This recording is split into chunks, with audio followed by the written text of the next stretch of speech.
yet another round of higher than expected inflation. August prices rose 6.4%.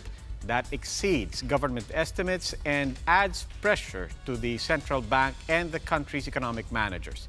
Bim Santos has the story. Consumers have been bearing the brunt of soaring inflation, but the worst isn't over. Inflation for August climbed to a fresh 9-year high of 6.4%. This is up from July's 5.7% and the 2.6% in August of last year. This has been the highest since the 6.6% in March 2009. The August inflation now brings the year-to-date figure at 4.8%, way beyond the inflation target range of the Bangko Sentral ng Pilipinas of 2 to 4%. Bangko Sentral Governor Nestor Espinilla attributed the inflation spike to food supply shocks, rice in particular. Espinilla said inflation needs more non-monetary measures. He added that the BSP will weigh the need for further monetary policy actions. The BSP has now raised benchmark rates by 100 basis points to help tame inflation.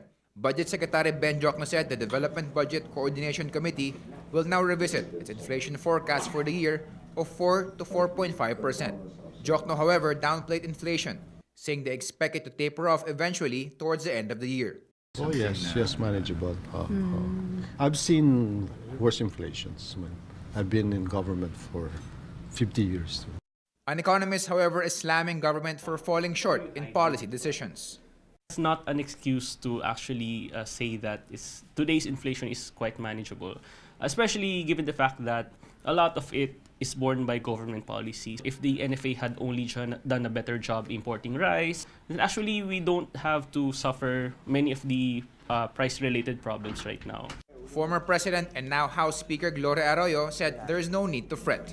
A more alarming situation at 6.6, and I was able to solve it in a few months' time. So there can be a solution. But until a solution comes by, whenever that will be, consumers are left with no choice but to grin and bear it.